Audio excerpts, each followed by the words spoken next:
Jadi gini Bapak Ibu sekalian yang berbahagia. Persoalan materi kepribadian pribadi atau kepribadian Muhammadiyah. Ada pertanyaan besar kepada kita sebagai orang-orang Muhammadiyah itu. Perlukah kepribadian Muhammadiyah ini ditanamkan kepada orang-orang Muhammadiyah? Ibu-ibu perlu enggak nih kira-kira? Yakin perlu? Bapak-bapak perlu enggak itu kira-kira? Ini guru MIM semua? Ya. Masya Allah. MIM itu Madrasah Ibtidaiyah Muhammadiyah. Enggak pernah hilang itu. Daripada Masjid Al-Fida kan? Masjid Al-Fida dihapus Muhammadiyahnya. Dicabut.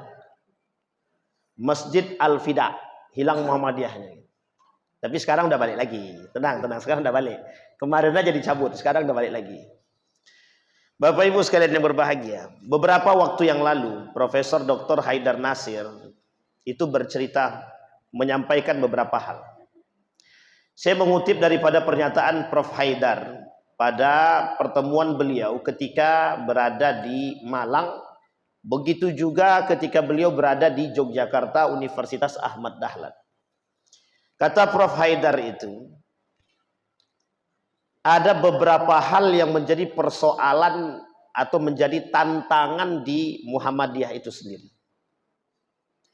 Kok kayaknya serius gitu ya. Salah satu tantangannya itu adalah tantangan ideologi Muhammadiyah di era modern. Mesti kalau berbicara ideologi Muhammadiyah, mesti yang tersirat dalam benak kita adalah manhaj Muhammadiyah kan. Dan kalau berbicara tentang manhaj Muhammadiyah di era globalisasi, di era modern, di era sekarang, kok ada yang mirip dengan Muhammadiyah. Dan ini ideologi yang sesungguhnya, kata dia. Karena Prof. Haidar sendiri, ketika menyampaikan sambutan di Majelis Tablik itu sama. Kata beliau, hati-hati dengan ideologi yang menyerupai gerakan Muhammadiyah. Pada hakikatnya ada perbedaan. Oh, ini penting Pak untuk disampaikan. Dan saya senang kali kalau seandainya malam pagi ini memang dikaji sama orang-orang Muhammadiyah. Kalau dikaji di luar Muhammadiyah sebenarnya nggak terlalu, biasa aja. Tapi kalau dikaji orang Muhammadiyah itu pentingnya minta ampun. Penting sangat. Dr. Fathur Rahman Kamal LCMA, Ketua Majelis Tablik Pimpinan Pusat Muhammadiyah. Kebetulan guru saya. Beberapa waktu yang lalu pulang dari Rohul Singgahwan, di mana ente? Ana di Pekanbaru Ustaz. Kita ketemu. Oke. Ketemu kami di hotel. Beliau minta ketemu di hotel, kami ketemu di hotel. Habis itu beliau ngajak keluar. Apa kata dia? Bagaimana masalah Pekanbaru? Selesai. Masalah apa sebenarnya? Masalah ideologi. Ini kalau kita mau vulgar-vulgar, ideologi apa dulu? Masalah paham yang menyerupai Muhammadiyah. Tembak aja langsung, saya bilang. Nggak usah pakai bahasa basi Ustaz. Ya, gimana dengan teman-teman Salafi gitu. Wah, itu masalah. Gitu. Bagi Muhammadiyah masalah. Ini serius Pak. Ini baru kita berbicara tentang kepribadian Muhammadiyah. Tapi sebelum kita berbicara kepribadian Muhammadiyah, kita berbicara dulu pada aspek ini. Sebenarnya ngapain kita bicara tentang kepribadian Muhammadiyah kalau tidak ada tantangan? Masalah kita di ideologi, tantangan kita di situ. Apa tantangan Muhammadiyah hari ini? Banyak orang-orang yang non Muhammadiyah masuk ke Muhammadiyah. Apa tantangan lainnya? Tantangan lainnya adalah mereka tidak kenal dengan Muhammadiyah. Apa masalahnya? Mereka yang merusak Muhammadiyah di dalamnya. Dari segala sisi. Banyak orang yang ngambil kepentingan, ya jangan tersinggung. Itu saya kalau berbicara itu beginilah susahnya nih gitu. Sehingga mengapa guru di Muhammadiyah, karyawan Muhammadiyah atau orang-orang Muhammadiyah penting untuk memahami ideologi Muhammadiyah, itu dia penting. Sehingga baru kita masuk kepada kepribadian Muhammadiyah. Secara ideologinya, karakternya, Islam berkemajuannya. Sehingga kita paham maksud daripada kepribadian Muhammadiyah. Kemudian kata Prof. Haidar itu, tantangan berat itu pada ideologi. Kalau ada yang bertanya begini, menurut Bapak Ibu, apa perbedaannya Muhammadiyah dengan Salafi? Ibu-ibu, apa bedanya Muhammadiyah dan Salafi? Secara ibadah. Secara ibadah, apa bedanya? Mazhab. Salafi tak mengakui mazhab. Tidak bermazhab. Beda-beda tipis lah, tak? Satu. Harus dipahami, Pak. Memang ini poin penting. Ada 10 perbedaan secara zahir antara kita dengan mereka itu. 10, jelas. Tapi kalau orang Muhammadiyah nggak paham, justru yang nanya ini orang Muhammadiyah. Ustaz, kita ini kan sama-sama Muhammad, kita ini kan orang Muhammadiyah dengan mereka itu kan sama aja. Ibadahnya aja sama. Kan. Saya sebenarnya mau jawab di tempat, tapi itu harus butuh 2 SKS itu. Tapi kan karena, ini penting Pak, Bu. Ada guru di salah satu sekolah Muhammadiyah. Jangan hanya di sekolah lah ya. Universitas. Umri itu. Berapa banyak itu manusianya itu yang masuk di situ. Justru di situ tantangan kita di situ. Mereka ketika berbicara Muhammadiyah, mereka nggak paham Muhammadiyah, nggak ngerti Muhammadiyah. Sehingga apa yang mau kita harapkan gitu? Nggak ada. Sebenarnya orang-orang yang tergabung di Muhammadiyah masuk dalam sekolah, karyawan, dan itu sebenarnya punya andil untuk sama-sama menghidupkan Muhammadiyah. Maka slogan pertama itu hidupilah Muhammadiyah, tapi kalau sekarang itu kita rubah sedikit. Hidupilah Muhammadiyah, tapi kalau Muhammadiyah nggak menghidupi karyawannya itu kacau itu. Benar itu. Dan slogan itu sudah baik. Sudah tidak salah. Artinya sama-sama punya tanggung jawab. Loh, kalau Muhammadiyah tidak punya tanggung jawab kepada karyawan itu salah juga kan. Kalau Muhammadiyah tidak punya, tidak bisa kita mengharapkan keikhlasan orang tapi kita sendiri nggak ikhlas, itu nggak bisa. Makanya yang dimaksud oleh beliau itu hidupilah Muhammadiyah itu, tapi jangan cari kehidupan di Muhammadiyah. Maksudnya adalah Muhammadiyah ini bukan ladang mencari dunia, tapi ladang perjuangan. Nah, orang yang betul-betul mencari nilai perjuangan mesti dapat apa yang dia cari, mesti dapat. Jadi jangan pikirkan maksudnya, jangan pikirkan dunia. Dunia itu datang kalau orang pikirkan akhirat itu. Dan bukan berarti mereka melepas tangan, tidak. Nah, ini poin penting yang harus dipahami.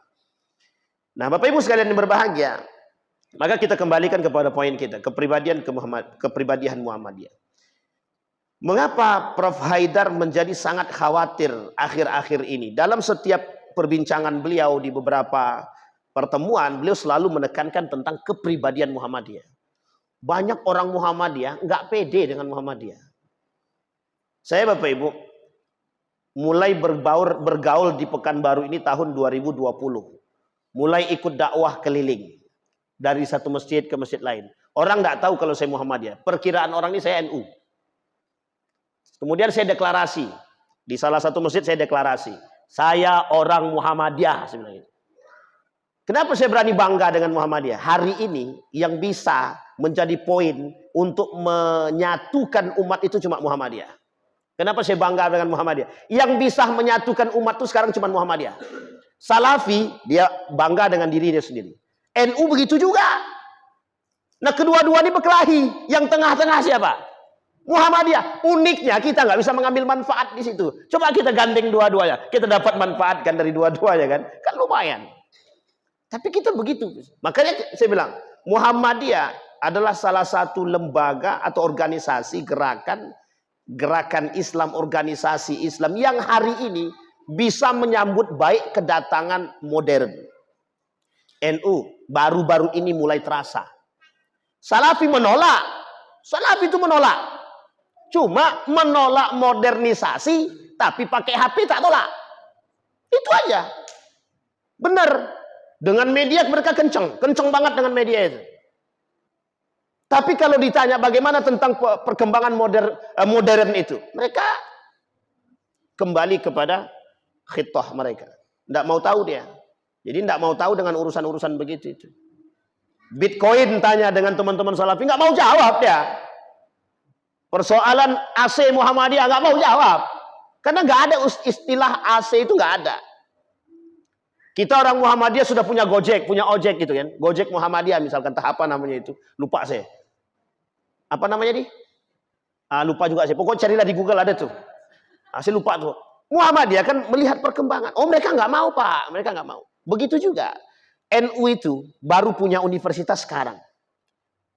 Baru beberapa tahun belakangan ini. NU punya universitas yang mulai mereka bangun seperti Muhammadiyah. Baru. Rumah sakit mereka baru mau bangun. Sekolah-sekolah yang sifatnya modern baru mereka bangun. Kalau enggak ada, Pak. Berarti Muhammadiyah sudah memulai lebih dahulu. Pertanyaannya, mengapa kita tidak bangga dengan Muhammadiyah? Itu saja. Mengapa kita kok ragu mengatakan kalau kami ini orang Muhammadiyah gitu. Sehingga yang tahlil ya tahlil juga lah kan gitu. Ustaz, aku tahlilan Ustaz di rumahku karena menghargai. Ya wes, boten napa-napa. Ya enggak apa-apa, kan begitu. Ustaz, tapi ane ikut kendurian. Ya udah. Ustaz, anak kunutan, anak yang imam, anak yang kunut gitu. Ya gimana? Karena kita nggak pernah bangga dengan Muhammadiyah. Yang kedua, orang Muhammadiyah sendiri meragukan kebenaran Muhammadiyah. Oh, ini saya temukan ini. Sebenarnya Muhammadiyah ini mazhabnya apa sih?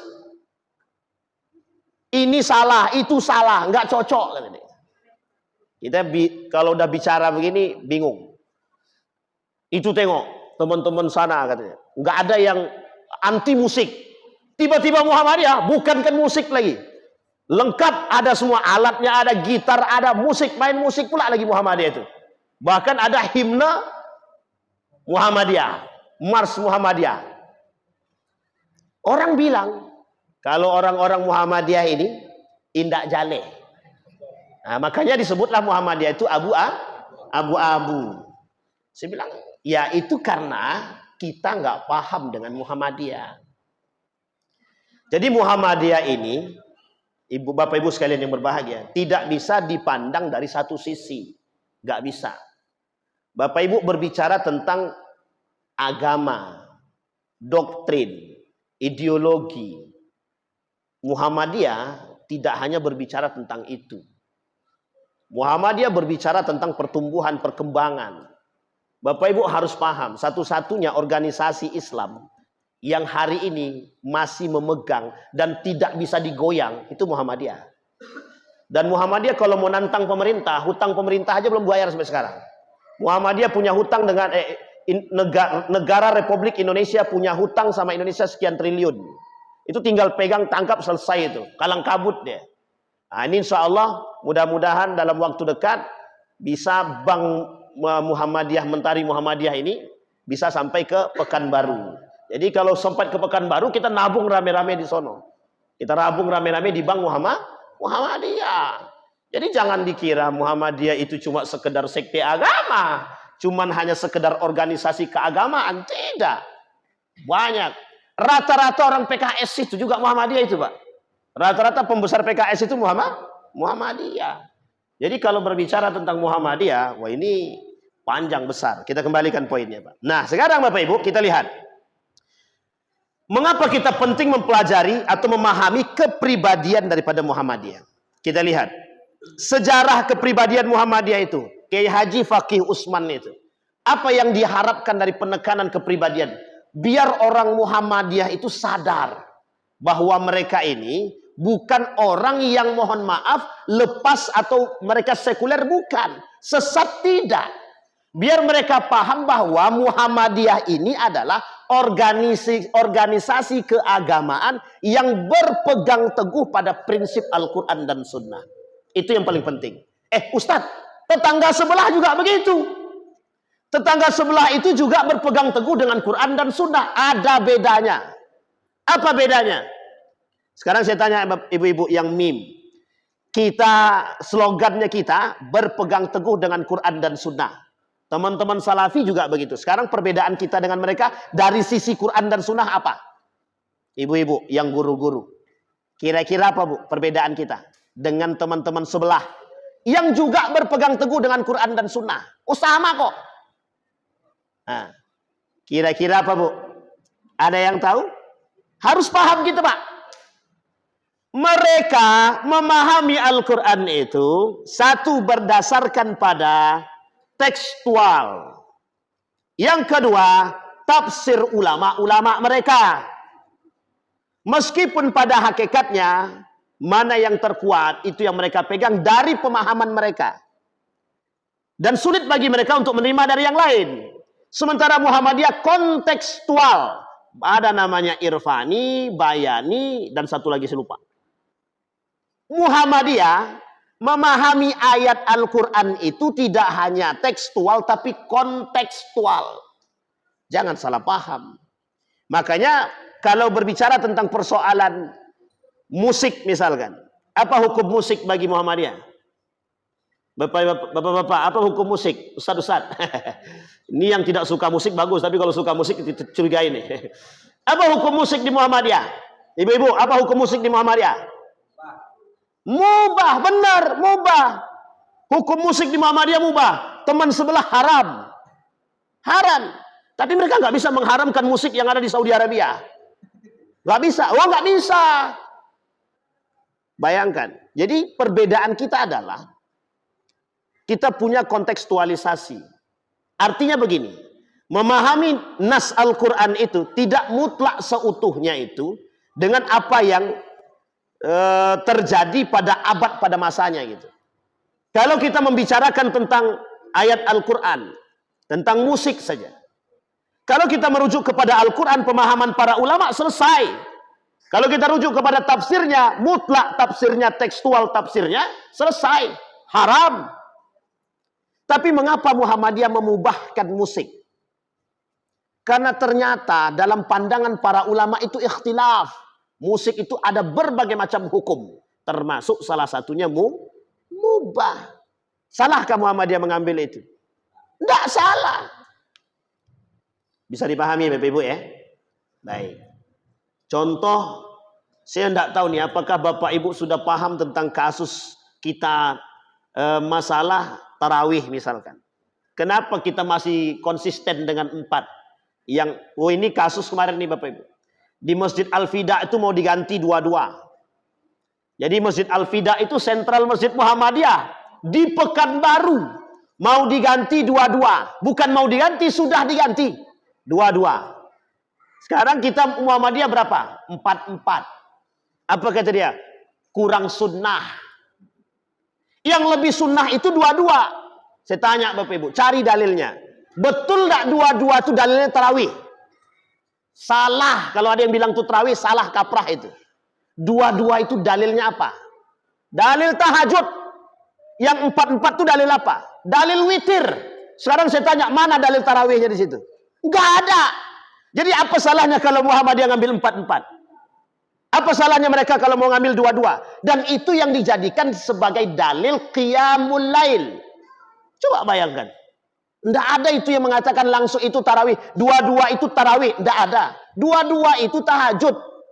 Yang diambil sebagai simbol salat sunnah qiyamul lail. Makanya bahasanya adalah qiyamul lail. Kalau tidak begitu, tidak disebutkan sama Umar bin Khattab kalau itu bid'ah. Ni'mal bid'ah kata dia. Inilah senikmat-nikmatnya bid'ah itu. Itu jelas itu. Jadi di sini saja kita sudah paham. Muhammadiyah itu menggunakan metode tarjih, bukan sembarangan. Meskipun orang-orang menolak, contoh ru'yat dan hisab misalkan. Mereka mengolok-olok Muhammadiyah pakai hisab, kata dia. Tapi yang paling tepat itu mohon maaf dari hasil pengamalan yang paling tepat yang mana? Hisab atau ru'yat? Secara perhitungan yang paling banyak dipakai itu ru'yat atau hisab? Hisab. Kalau ru'yat setiap bulan harus ditengok. Mana ada pemerintah mau tengok setiap bulan? Boro-boro mau nengok. Yang ditengok cuma Idul Adha, Ramadan, Idul Fitri. Cuma 3 itu aja. Ketika 3 itu semua pakai ru'yat. Tapi pada bulan yang lain kenapa nggak pakai? Itu masalahnya di situ. Jadi jangan Muhammadiyah apakah salahkan mereka? Tidak. Justru kita yang disalahkan kan? Karena kita menggunakan hisab. Kata mereka itu organisasi nggak jelas. Mereka menggunakan metode yang tidak valid. Tidak ada masalah tidak valid. Tapi hari ini kalau tidak ada hisab orang nggak bisa. Mau tidak mau, termasuk perkembangan dan pertumbuhan zaman, orang hari ini pasti akan menggunakan hisab. Itu pasti. Setidaknya dia akan kolaborasi hisab dan ru'yah. Mesti itu. Kalau enggak bisa dia. Nah, bisa dipahami Bapak Ibu ya. Itu persoalan.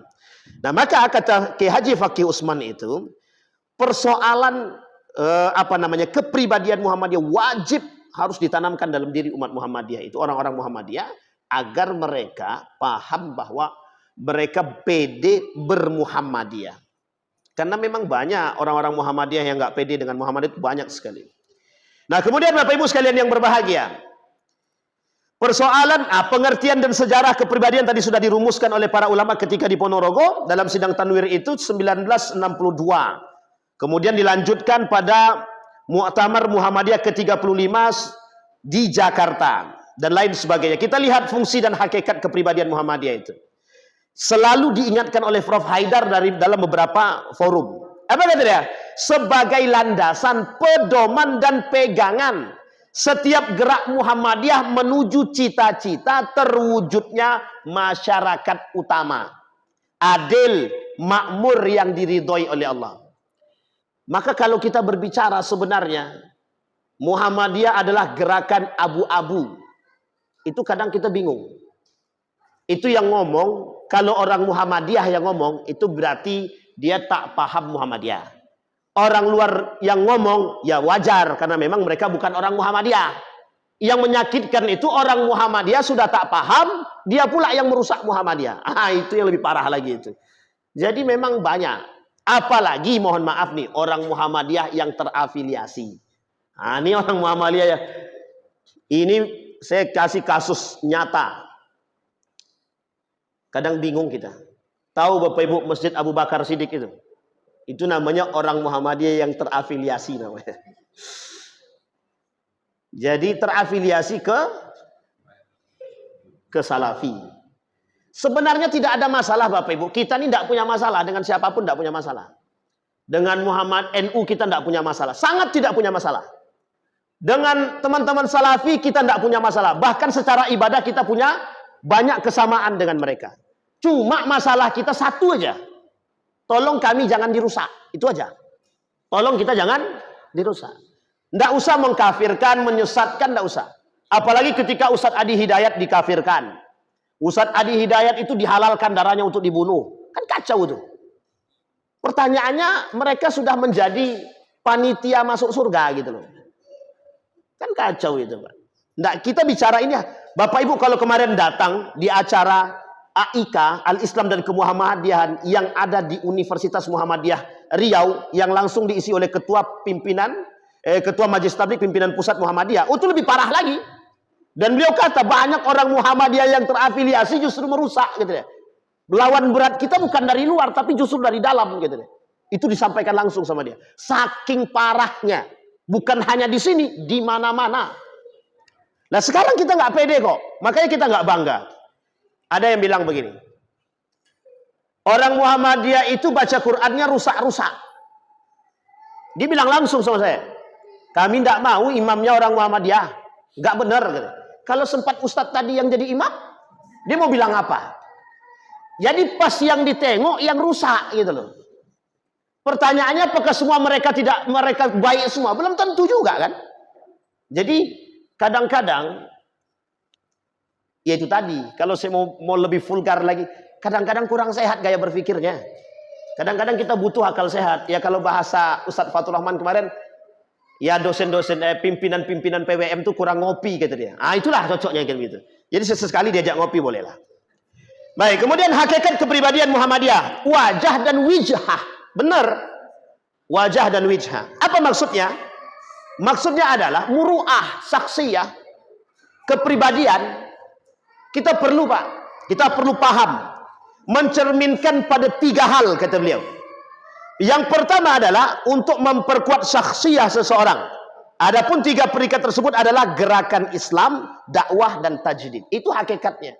Jadi hakikat Muhammadiyah ini ibu-ibu, bapak-bapak yang guru nih, itu sebenarnya hakikatnya satu, selain daripada gerakan Islam, kita dakwah. Memang mendakwahkan Muhammadiyah memang. Menyampaikan Muhammadiyah Sekarang ini kan sekolah Muhammadiyah punya kurikulum. Kalau di sekolah ini Ismuba kan namanya, Ismuba. Kalau di universitas itu AIK namanya, Ismuba. Nah kita sekarang ini sedang berdakwah bagaimana ketika Bapak Ibu boleh perhatikan. Mengapa orang mau masuk Muhammadiyah? Ada alasan lain.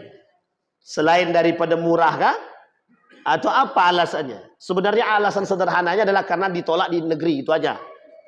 Karena ditolak di negeri, masuk dia ke Muhammadiyah. Itu sebenarnya fakta yang realistis begitu ya, fakta yang jelas kan begitu. Tapi Bapak Ibu sekalian yang berbahagia, disitulah peran kita dalam dakwah. Muhammadiyah itu gerakan, makna gerakan saja kita sudah paham, artinya apa? Bergerak. Makanya Muhammadiyah tidak bergerak dalam satu bidang. Muhammadiyah berdakwah dalam semua bidang. Mana ada organisasi Islam yang punya AC? Coba cari. Insya Allah bentar lagi sampai. Mudah-mudahan di 2 tahun atau tahun depan sudah bisa sampai AC Muhammadiyah ke sini. Saya lupa mereknya apa? Apa nama mereknya? Siapa yang tahu? Boleh diceklah di Google itu. Ada namanya AC Muhammadiyah namanya itu. Jadi Muhammadiyah sudah punya AC sendiri, merek AC sendiri. Jadi besok kalau sudah punya semua, apa yang mau kita pakai punya Muhammadiyah semua kan? Bank Muhammadiyah, Gojeknya Muhammadiyah, AC-nya Muhammadiyah, kan enak itu. Untung enggak karpetnya Muhammadiyah. Masjid Muhammadiyah kita udah punya. Bapak Ibu bayangkan, sekarang saya tanya, Bapak, kita bicara fakta ya. Mana masjidnya Nahdlatul Ulama? Ada nggak NU punya masjid? Ada Pak. Yang spesifik punya masjid itu cuma Muhammadiyah. Yang spesifik punya masjid itu cuma Muhammadiyah. Rumah sakit punya. Ada Bu? Apa namanya?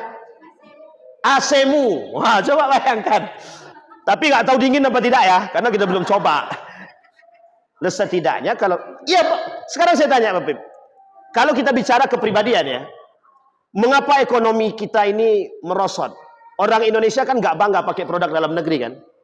Sehingga mohon maaf, artis-artis itu lebih bangga dia branded luar negeri.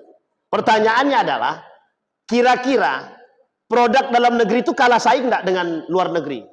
Tidak. Saya punya sepatu asli buatan orang Indonesia di Yogyakarta sampai hari ini belum rusak, nggak pernah dipakai. Tapi pernah saya pakai 3 tahun pertama, nggak ada rusak sama sekali sampai sekarang. Memang nggak ada merek itu, nggak ada merek sama sekali. Tapi tahan Pak. Artinya adalah itu bukan persoalan kuat atau tidak kuatnya. Persoalannya kita bangga dengan kepribadian kita atau tidak. Saksiyah. Itu yang disebut dengan saksiyah. Sama. Orang Muhammadiyah yang menjelek-jelekkan Muhammadiyah berarti dia nggak punya kepribadian Muhammadiyah. Kita boleh tanya dengan para pendiri. Ani atuk yang tua. Tuk kalau kira-kira sudah tidak ada lagi orang yang bergerak di Muhammadiyah PCM Rumbai, kira-kira tuh sakit hati nggak tuh? Sakit hati. Itu tidak bisa dipungkiri karena mereka merasa memiliki. Coba bayangkan. Sekarang itu tidak merasa memiliki tapi mau cari kepemilikan. Itu yang menjadi masalah. Jadi mau mengkapling di Muhammadiyah tapi tak punya kepemilikan di dalam Muhammadiyah. Bahasa kasarnya, mau cari kehidupan di Muhammadiyah tapi nggak mau berjuang di Muhammadiyah. Itu bahasa kasarnya begitu. Makanya sampai ada pernyataan begini. Dan ini pernyataan langsung dari orang luar, bukan dari dalam. Ketika melihat Prof. Haidar itu, apa kata mereka? Sulit kami temukan seorang pemimpin yang bersahaja. Coba bayangkan. Itu cuma karena memfoto Pak Haidar sedang duduk di atas lantai. Baring di atas lantai ketika menunggu kereta api. Cuma gara begitu doang. Dan tidak ada foto, tukang fotonya nggak ada. Pak Haidar itu tidak punya tukang foto. Pak Haidar itu tidak ada. Jangan dikira Pak Haidar itu sama kayak Abdul Somad. Ada yang bawa tukang foto. Tidak ada. Pak Haidar itu tidak ada. Pak Haidar itu tidak ada kameramen kayak gini. Nggak ada dia. Jadi kalaupun ada orang yang memfoto dia, itu mesti orang curi foto. Kecuali dalam acara kegiatan resmi. Oke. Kalau itu tidak ada dia. Dia datang sendirian. Naik pesawat sendirian. Tidak ada tukang foto. Itu ketua pimpinan pusat Muhammadiyah. Ketua Majelis Tabligh itu, Ustaz Fathur Rahman Kamal itu datang sendiri, jemput sendiri, masuk hotel, ditawarin, pilih hotel mana? Mau hotel Pangeran atau hotel yang mana? Dipilihnya hotel dekat bandara yang cukup 1 badan saja. Kan cuma bentar, buang-buang duit gitu deh. Kalau kita, mending kita pilih yang agak-agak bagus dikit kan begitu. Ya dikit lah, kalaupun nggak Pangeran kan begitu. Ini kepribadian Bapak Ibu, saksi. Jadi Orang itu berjuang. Kalau tidak berjuang, Bapak Ibu, saya paham betul. Ketika Ustadz Alfian Darmawan itu, memperjuangkan Universitas Muhammadiyah Yogyakarta itu bersama meminta dasarnya kepada anggota Dewan DPR RI pada masanya. Coba bayangkan itu. Dan itu, mereka memperjuangkan UMY itu susahnya bukan main. Harusnya dapat tanah yang luas, tapi mohon maaf ya, kita ini harus berjuang betulan. Nah, sekarang kita lihat matan teks daripada kepribadian Muhammadiyah. Apa sih sebenarnya Muhammadiyah itu? Gerakan. Itu sudah paham Bapak Ibu semua, gerakan Islam. Nah, poinnya adalah amar ma'ruf nahi mungkar. Sekarang pertanyaannya, amar ma'ruf nahi mungkar itu dakwah atau tidak? Wal takum minkum ummatun yad'una ilal khair wa ya'muruna bil ma'ruf wa yanhauna 'anil munkar. Jelas, Pak. Jelas. Muhammadiyah gerakannya nahi mungkar. Kalau orang bilang, kenapa Muhammadiyah tidak menggusur?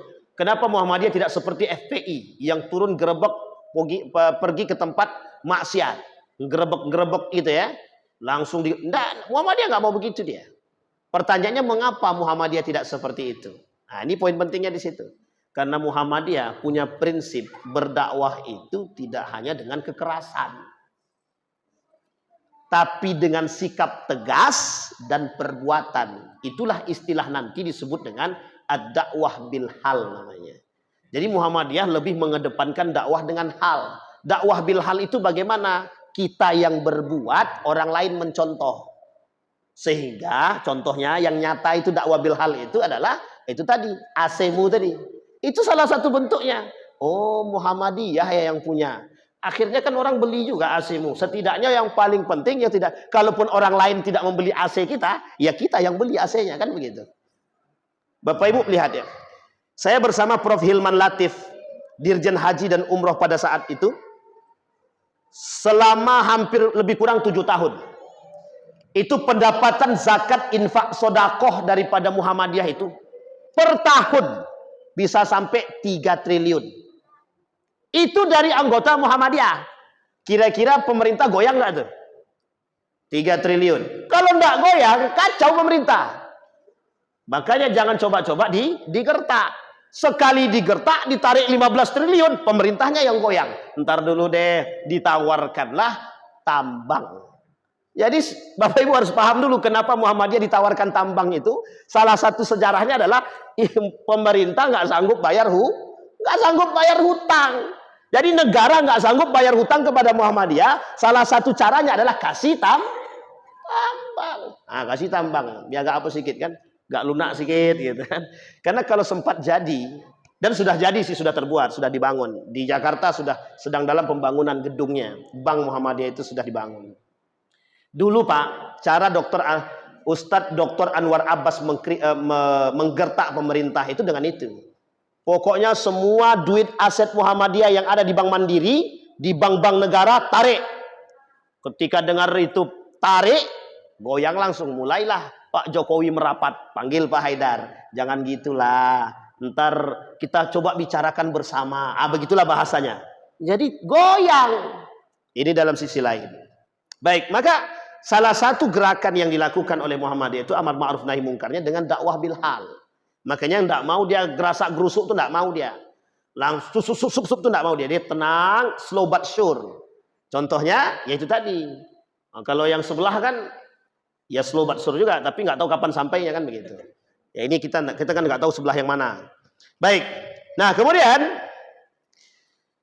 adapun matan teksnya, dasar amal usaha dan perjuangan Muhammadiyah, hidup manusia harus berdasarkan tauhid. Nah, ini yang harus saya tekankan kepada guru-guru, Bapak Ibu sekalian yang berbahagia. Ini yang penting untuk kita ajarkan kepada anak-anak, kepada siapapun, termasuk kepada para pejuang-pejuang Muhammadiyah. Kita nih harus bersandarkan pada tauhid. Akidah kita harus benar. Akidah harus benar dulu. Jangan kita terlalu membuka diri terhadap pertumbuhan zaman, tapi kita lalai dengan akidah. Jadi tak salah juga kalau ada orang bilang orang Muhammadiyah sekarang ini aneh gitu. Ya memang kadang-kadang aneh. Saya kadang aneh Pak melihat guru-guru Muhammadiyah ini joget-joget, agak aneh sedikit. Ibu-ibu pula lagi kan, joget-joget dia kan. Meskipun sebenarnya susah juga untuk dikatakan kan begitu. Baik, ibadah dan taat kepada Allah. Hidup manusia harus bermanfaat, itu benar, jelas. Dan itu yang diharapkan. Mematuhi ajaran-ajaran agama Islam. Nah ini tolong. Ya kalau kepribadian Muhammadiyah itu jelas pada asasnya begitu. Dan kalau sempat ada guru Muhammadiyah yang tidak sholat kan kita curiga itu.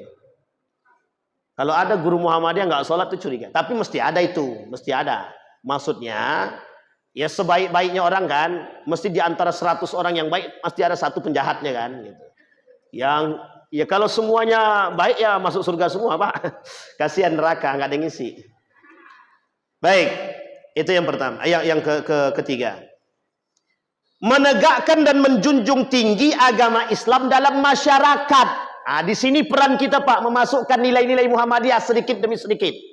Sedikit demi sedikit. Bagaimana caranya sikap akhlak moral pribadi kita. Kita bisa bersikap Pak. Misal Pak Imam kita disuruh jadi imam di masyarakat masjid-masjid terbuka. Ya Pak Imam bisa katakan itu sikap. Maaf, aku kalau sholat subuh tak pakai kunut. Kami orang Muhammadiyah, bangga saja. Oh ya udah, enggak apa-apa. Kami mau tahu pula. Kan peluang tuh Pak kalau begitu. Masuk. Diajak kenduri. Maaf. Kalau makannya mau, kalau duduknya enggak mau katanya kan. Nah, ini ada juga yang begitu tuh. Ada kemarin tuh begitu. Ustaz, gimana nih Ustaz? Ana dilema ini katanya. Dilema satu sisi mereka itu 3 harian orang meninggal.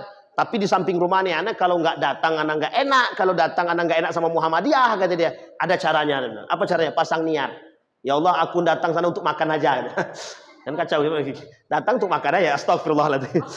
Kalau bisa dihindari, hindarilah. Tapi Muhammadiyah sangat fleksibel.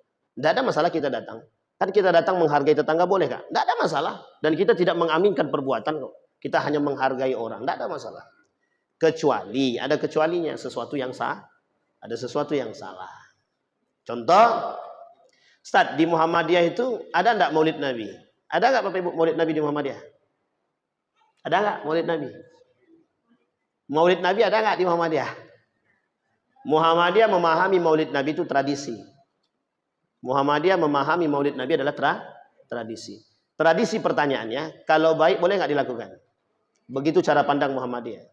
Maka Muhammadiyah tidak memandang maulid Nabi itu sebagai ibadah konkret, tidak. Makanya kalau dalam pandangan teman-teman Salafi, mereka katakan maulid Nabi itu bid'ah, dolalah, sesat. Tapi di Muhammadiyah tidak. Muhammadiyah memandang, kata Muhammadiyah, ini tradisi. Kalau tradisi itu ada 2. Kalau dia buruk, silahkan ditinggalkan. Kalau dia baik, yang mau melakukan silakan, nggak ada masalah. Tapi ada tapinya. Ada tapinya, harus sesuai dengan manhaj Muhammadiyah. Sebenarnya lebih tepat adalah dzikra ayyami Rasulullah SAW. Jadi mengingat kepribadian baginda Nabi saja. Tidak ada peringatan. Nah itu kalau masalah peringatan sebenarnya sama saja. Orang Salafi dia mau anti sekali dengan pokoknya kami nggak mau peringatan maulid Nabi. Dia nggak mau peringatan maulid Nabi, cuman membacakan manakibnya Nabi dalam kitab Syama'il Muhammadiyah mau dia di tanggal itu. Nah, sebenarnya sama aja sebenarnya, cuma bedanya bahasa saja. Nah, jadi Muhammadiyah tidak menolak itu secara utuh gitu. Artinya menolak mentah-mentah mengatakan itu haram tidak. Muhammadiyah tidak mengatakan menolak mentah-mentah ini haram tidak.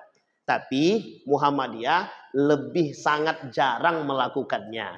Baru-baru ini kok mulai nampaknya Muhammadiyah mulai berbuat baik dari pusat maupun sampai ke daerah. Kemarin maulid Nabi, bukan maulid Nabi, peringatan kelahiran Nabi di pusat Muhammadiyah. Ya karena memang dalam tradisi itu Profesor Dr. Haji Yunar Ilyas ketika ditanya bagaimana pandangan Prof, itu tradisi. Tradisi itu Muhammadiyah tidak menolak tradisi yang baik.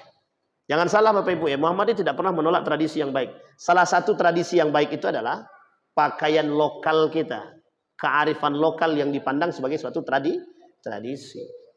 Batik. Makanya orang bicara Muhammadiyah itu akan bicara kalau pakai batik ini mesti orang Muhammadiyah nih. Kalau pakai jubah orang sebelah tuh. Kalau pakai kain sarung, tenang ketua, tenang. Saya tak sindir ketua ya. Saya tak sindir ketua, tak sindir Ustaz ya, ya. Tapi begitu, pandangan sementara begitu. Atau cuma kalau peci merah nggak ada, Ustaz. Sekarang nggak ada. Kalau pakai batik mesti Muhammadiyah. Kalau pakai sarung mesti NU. Kalau pakai jubah mesti teman-teman Salafi. Begitu cara pandangnya sekarang. Yang membuat siapa? Karena keseringan memakai pakaian batik, itu menunjukkan bahwa Muhammadiyah tidak anti terhadap kearifan lokal. Itu harus dipahami. Dulu isunya kan, Muhammadiyah ini membawa ajaran baru, satu. Yang kedua, keluar daripada kebiasaan masyarakat. Padahal tidak. Salah satunya adalah kearifan lokal. Baik. Yang kelima, kepribadian Muhammadiyah. Dalam perjuangan Muhammadiyah itu adalah satu. Muhammadiyah tidak taklid, tapi ittiba. Dan ini perlu dipahami. Kita tidak taklid, tapi ittiba. Taklid itu, dalam pandangan teman-teman Nahdlatul Ulama, itu penting.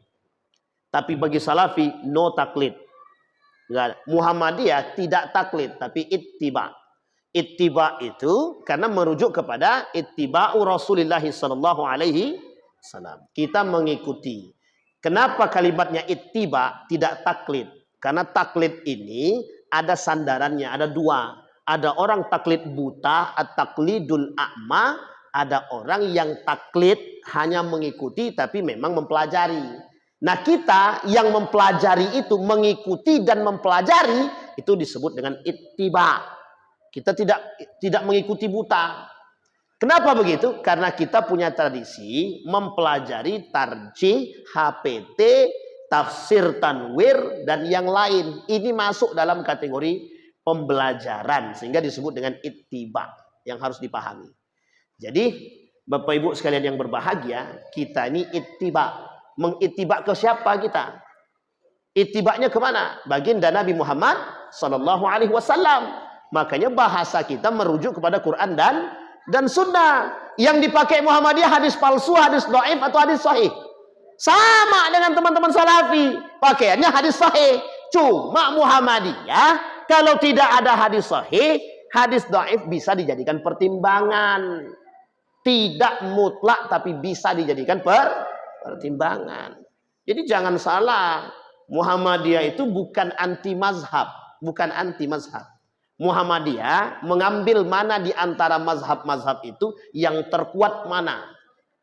Makanya kenapa Muhammadiyah itu mengambil yang terkuat. Nah, yang terkuat itu ittiba. Ittiba sunnatin Nabi sallallahu alaihi wasallam, mengikuti sunnah Nabi yang paling aman. Kalau pada konteks ini kita sama dengan teman-teman Salafi. Teman Salafi menggunakan hadis sahih, tujuannya adalah mencari aman. Muhammadiyah pada konteks ini juga sama, mencari aman. Kita nggak berani juga, Pak, pakai hadis yang mohon maaf hadis lemah. Kita nggak berani juga Muhammadiyah, karena kita mengambil cari aman. Karena beribadah ini mana yang aman, mana yang nyaman. Kalau nyamannya, kalau dengan hadisnya lemah ke bawah tuh nggak ada nyaman-nyamannya, sehingga nggak dipakai gitu loh. Bisa dipahami Bapak Ibu ya? Maka Muhammadiyah lebih kental begitu. Nah, jangan salah, kita butuh itu. Melancarkan amal usaha perjuangan dan ketertiban organisasi. Ini adalah ladang perjuangan khusus bagi kita orang-orang Muhammadiyah. Ya, berdakwah itu tidak usah pandang bulu lah. Kalau bisa, kita akan hidup di Muhammadiyah ini.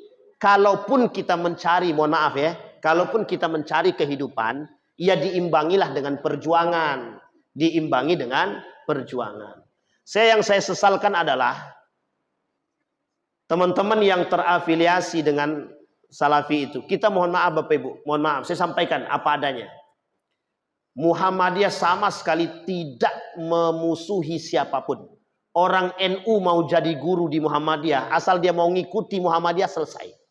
Orang Salafi mau jadi guru, dosen di Muhammadiyah, silahkan. Yang penting mau mengikuti. Tapi setidaknya imbangi dengan perjuangan. Salahkah kalau Muhammadiyah punya syarat? Enggak salah, ini organisasi. Perbedaan kita di antara lain, sekian banyak perbedaan kita dengan teman-teman Salafi. Salafi itu sekte. Sementara Muhammadiyah ini gerakan organisasi. Gerakan organisasi itu struktural. Harus ada persyaratan yang harus dipahami dan dipenuhi. Jadi jangan salahkan, masuk Muhammadiyah udah kayak mazhab baru, agama baru katanya. Pakainya KTA, kartu tanda anggota. Kalau enggak mau, enggak usah masuk. Selesai. Ngapain rempong-rempong? Tapi kami butuh. Itu masalahnya. Gara-gara kita butuh, kita sudah masuk, kita salahkan. Bahkan banyak Pak orang-orang yang minta itu. Ustaz, bisa enggak tolong masukkan kami ke Muhammadiyah? Mau ngapain? Mau minta rekomendasi untuk apa? Jadi pembimbing haji. Ente sudah berapa lama di Muhammadiyah? Aku bukan orang Muhammadiyah, minta tempat lain. Saya bilang itu. Serius Pak. Cuma memanfaatkan saja. Dan itu sudah biasa. Di Muhammadiyah kan sudah biasa begitu. Dimanfaatin orang biasa itu. Memang udah bawaannya begitu memang. Ya, karena kan kita bermanfaat. Kan? Kita bermanfaat untuk orang lain. Makanya Bapak Ibu, sebenarnya tidak ada alasan bagi kita untuk tidak bangga bermuhammadiyah. Jujur Pak Bapak Ibu, saya kasih tahu. Tidak ada alasan bagi kita untuk tidak bangga bermuhammadiyah itu. Dari berbagai macam aspek. Ustadz, kalau kita lihat Ustadz, hari ini tidak ada ulama Muhammadiyah yang seperti ulama-ulama sebelah yang kokoh dengan ada yang hadis sahih, nggak penting, nggak usah. Kita nggak usah berantem dengan begituan, nggak capek-capek. Yang penting kita sekarang ini ngajak orang ke masjid itu udah susah aja. Jamaah tablik aja, keliling-keliling, ngajak orang ke masjid, itu dari 10 paling 1 orang yang masuk. Ini sudah kerjaan kita cuma berantem, masjid kosong. Nggak ada yang sholat. Gitu. Kerjaan kita cuma berantem aja Pak. Saya jujur Pak, termasuk orang yang mohon maaf, ini kita kasih contoh ya. Saya kasih contoh real fakta ini. Kemarin itu ada perdebatan antara tokoh NU, kita anggaplah mungkin dari sisi, nggak tahu apakah dia mewakili NU atau bukan, mudah-mudahan bukan mewakili NU lah, tapi anggaplah dari dai muda yang mungkin dekat lebih condong ke sana gitu. Yang kedua, lawan debatnya adalah orang-orang dari teman-teman Salafi. Uniknya, tahu Harry Pras kan, Bapak Ibu ya? Tahu Harry Pras, yang pernah nonton? Tahu ya? Uniknya, orang ini diadu sama Harry Pras. Harry Pras ngambil untung dari situ, Pak. Yang tadinya pengikut dia sedikit, gara-gara ada debat antara 2 ulama, antara Salafi dengan dai muda. Akhirnya untung dia, Pak. Dapat duit dia. Kita yang diadu, dia dapat untung. Astagfirullah. Jadi orang sekarang ini sudah nggak fair. Maka kalau Muhammadiyah ikut, kita justru bodoh kita Pak. Terjebak dalam, mohon maaf, terjebak dalam kebodohan. Kita jangan mau diadu kita. Makanya Muhammadiyah, pembuktian Muhammadiyah itu dengan gerak, dengan sikap. Itu yang disebut dengan dakwah bilhal tadi. Makanya Muhammadiyah nggak mau dia kalau disuruh debat-debat gitu malas. Nanti orang bilang, alah nggak ada kok ulama-ulama Muhammadiyah yang jos, yang kredibel, yang bagus tuh nggak ada. Bukan nggak ada, nggak mau kami berdebat, capek. Ujung-ujungnya kan cuma satu saja, menang kalah. Oh si fulan menang, ini kalah. Sekarang ditambah lagi dengan, mohon maaf, modelnya sudah ada media. Tujuannya apa? Ya itu tadi, mengalahkan, membenarkan. Ujung-ujungnya adalah, nah ini namanya sindiran namanya. Ini sudah pakai mic luar nampaknya nih. Mic luar. Nggak apa-apa ketua, biar aja. Maksud saya ini sindiran biar cepat selesai gitu maksudnya. Oke. Dari penduduknya di situ pindah ke sini, itu tandanya biar cepat selesai. Ini begini saya, kalau tak suruh berhenti, mau tak berhenti nih. Baik Bapak Ibu ya. Sedikit lagi ketua, sedikit lagi. Sabar sedikit aja. Baik, ya Bapak Ibu ya. Baik. Nah, kemudian sifat Muhammadiyah, beramal dan berjuang. Nah, ini tolong Bapak Ibu semua. Ya ini aja ketua, insya Allah 2 slide lagi selesai. Beramal dan berjuang untuk perdamaian dan kesejahteraan. Ya kalaupun ada orang-orang yang memiliki jiwa tidak pejuang tuh manusiawi lah. Karena memang dalam satu kelompok tuh tidak mungkin semuanya pejuang, tuh tidak mungkin. Tapi kalau semuanya tidak pejuang, itu yang kita curigai. Gitu. Sampai kok nggak ada lagi yang berjuang begitu. Artinya kita harus punya sifat sikap pejuang, nilai. Yang hilang itu. Di era global ini yang hilang dari umat muslim itu adalah sifat pejuang. Kita Muhammadiyah punya sifat itu. Memperbanyak kawan dan mengamalkan ukhuwah Islamiyah. Itu yang tadi kita sampaikan. Muhammadiyah nggak mau berkelahi, Pak, capek. Muhammadiyah nggak mau berdebat, nggak mau berseteru, nggak mau. Muhammadiyah maunya bersahabat. Cuma kalau mereka merusak kita, masa kita diam? Kan nggak mungkin. kayak Masjid Al-Fida itu. Kita mau berkawan dengan mereka. Cuma pelang Muhammadiyahnya dicabut, kan begitu.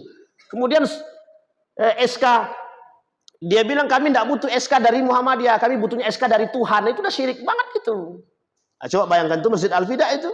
Masjid Al-Fida, kiri kanannya, bayangkan ya, Masjid Al-Fida, kiri kanannya, sebelah kanannya adalah, sebelah kirinya PWN, sebelah kanannya PDN. Lah PDN, PWN, tengah-tengahnya ada orang asing. Kan lucu. Kita mau berkawan, Pak. Kita ajak dia berkawan. Bapak kalau mau tetap jadi ketua Masjid Al-Fida, silahkan. Pelang Muhammadiyah, masukkan lagi. Lambang Muhammadiyah, pasang lagi. Bapak tinggal satu saja, Bapak buat KTA Muhammadiyah. Dan berkomunikasilah dengan Majelis Tablik dan Tarjih. Apa jawabannya? Aku mana mau begitu, gengsi lah. Nggak mau dia. Ya udah kita lawan. Kalau kita pula diinjak di tempat kan sakit kita. Bodoh kita mau diinjak orang. Akhirnya apa, kita usir? Bukan kita usir, kita kudeta. Saya bilang sama Bang Jabar, kalau tidak Bang Jabar kudeta, saya keluar dari Muhammadiyah. Akhirnya dikudeta sama dia. Artinya diganti kepengurusan. Akhirnya apa terjadi? Mau diambilnya karpetnya, mau diambilnya AC-nya yang hasil wakaf. Coba bayangkan udahlah itu cukuplah pribadi saya aja lah itu. Coba bayangkan. Kita kan nggak mau, kita tarik kok, kita ajak berkawan, kita ajak dia. Tapi tolong yang namanya organisasi juga dihargai gitu loh. Bapak Ibu, begitu juga kita yang di dalam juga yang menghargai. Lah kalau kita yang di dalam justru yang merusak, berarti kan kita nggak menghargai organisasi. Itu perjuangan. Lapang dada, luas pandangan dengan memegang teguh ajaran Islam. Itulah identik Muhammadiyah. Makanya Bapak Ibu, kalau Muhammadiyah ini tidak berpegang teguh dengan ajaran Islam yang baik, tidak sampai Pak, tidak sampai kita ke Australia, tidak sampai kita ke Malaysia, tidak sampai kita ke Belanda, ke Amerika, tidak sampai. Tapi karena keteguhan itulah, makanya Muhammadiyah masuk di dunia ini, dari sekian banyak organisasi, satu di antara tiga besar, satu di antara tiga besar organisasi Islam terkaya, terbaik sedunia. Itu Muhammadiyah. Sekarang apa lagi yang membuat Bapak Ibu tidak bangga? Gak bangga kami, gaji kami tetap segitu juga. Itu ya lain cerita. Itu tergantung PCM-nya lah. Sorry kan Pak Ketua ya. Baik, sifat keagamaan dan kemasyarakatan. Mengindahkan segala hukum, undang-undang, peraturan, serta dasar negara yang sah. Amar ma'ruf nahi mungkar yang tak pernah bisa dilepaskan daripada karakter Muhammadiyah. Aktif dalam perkembangan masyarakat dengan maksud islah dan membangun sesuai dengan ajaran Islam. Makanya kita insya Allah kokoh. Muhammadiyah tetap kokoh. Sikit lagi ketua, dua lagi. Kerjasama dengan golongan agama Islam manapun dalam usaha mensyiarkan dan mengamalkan agama Islam. Membantu pemerintah. Ini sudah jelas Pak. Kalau membantu pemerintah itu nggak usah kita sebut lah. Muhammadiyah harusnya pemerintah itu berhutang sama kita. Berhutang budi dan berhutang semuanya. Muhammadiyah 1912. Indonesia sudah merdeka belum? Boro-boro merdeka. NU aja belum lahir. NU 1926 kemarin Januari awal mereka lahir kan gitu 1926. Muhammadiyah 1912. Artinya kalau dibilang Muhammadiyah dengan pemerintah sangat punya sinergi yang tidak bisa dipisahkan. Satu-satunya adalah kenapa alasan Buya Hamka mendirikan Majelis Ulama Indonesia adalah tempat bertanyanya negara. Jadi Buya Hamka mendirikan MUI itu tempat bertanyanya negara. Biar nggak salah langkah. Itu peran penting yang tidak bisa dipisahkan. Membantu pemerintah serta kerjasama dengan golongan lain sebagai pemelihara dan membangun negara. Sudah kita lihat. Bersifat adil serta kolektif. Ke dalam dan keluar dengan bijaksana. Dan ini selalu disampaikan oleh Prof. Haidar kepada orang-orang Muhammadiyah dalam setiap ceramahnya. Muhammadiyah selalu bersinergi. Muhammadiyah mencerdaskan. Muhammadiyah mensejahterakan. Makanya Dedi Mulyana senang dia ketika kedatangan Prof. Haidar. Tahu dia, langsung dipujinya Prof. Haidar. Apa kata dia? Pokoknya anak-anak Muhammadiyah kami kasih beasiswa. Wah, maunya begitu juga kita kan? Nah, tapi alhamdulillah Bapak Ibu sekalian yang berbahagia, sebenarnya kita tidak punya alasan untuk tidak bangga dengan Muhammadiyah. Kita bermuhammadiyah karena kitalah orang yang mohon maaf memperjuangkan Muhammadiyah. Sehingga ketika ada orang yang memandang kita negatif itu biasa. Kalau orang luar memandang kita sensitif itu biasa. Kalau mereka menyakiti kita, kita yang merangkul mereka. Bukan kita yang menyakiti mereka. Sama istilah Nabi, kalau diserang baru menyerang. Kalau tidak diserang kita nggak akan menyerang, Pak. Inilah kebiasaan Muhammadiyah. Muhammadiyah tidak akan menyerang kalau tidak diserang. Nah, itu poin penting yang harus dipahami. Kata Nabi, umirtu an uqatilan nasa hatta yashhad. Aku, kata Nabi, diperintahkan untuk bertahan. Kalau diserang baru aku serang. Muhammadiyah begitu dia. Tidak akan menyakiti kecuali dia disakiti. Dan itu pun membalas rasa sakit itu dengan pilar dakwah, amar ma'ruf nahi mungkar. Bisa dipahami Bapak Ibu? Bisa bangga dengan Muhammadiyah? Yakin. Tapi kalau gaji kami tetap, kami tidak bangga juga Ustaz. Itu kacau juga kan? Tidak. Sama lagi kita Bapak Ibu. Ya Ibu insyaallah harus bangga sekarang. Penyakit yang disampaikan oleh Prof. Haidar itu adalah banyaknya orang Muhammadiyah tidak bangga dengan Muhammadiyah. Yang kedua, banyaknya orang-orang asing yang masuk ke dalam Muhammadiyah. Yang ketiga, Bapak Ibu, virus-virus liberalisme, sekulerisme, dan pluralisme mulai terasa di tubuh Muhammadiyah. Nah, itulah tujuan kita memahami kepribadian itu agar kita bisa kokoh dengan kemuhammadiyahan kita sebagai penopang ideologi Muhammadiyah. Saya kira itu saja. Karena daripada disindir, mending saya cepat-cepat selesai. Meskipun sudah agak panjang juga ya kan Ustaz ya. Mudah-mudahan ada manfaatnya bagi kita semua. Mudah-mudahan menambah kokoh ideologi kita, manhaj kita, berpegang teguh kita dengan ajaran-ajaran Muhammadiyah. Insya Allah kita semua termasuk orang-orang yang husnul khatimah, pejuang amar ma'ruf nahi mungkar insya Allah. Fa'tabiru ya ulil absar la'allakum tuflihun. Assalamualaikum warahmatullahi wabarakatuh.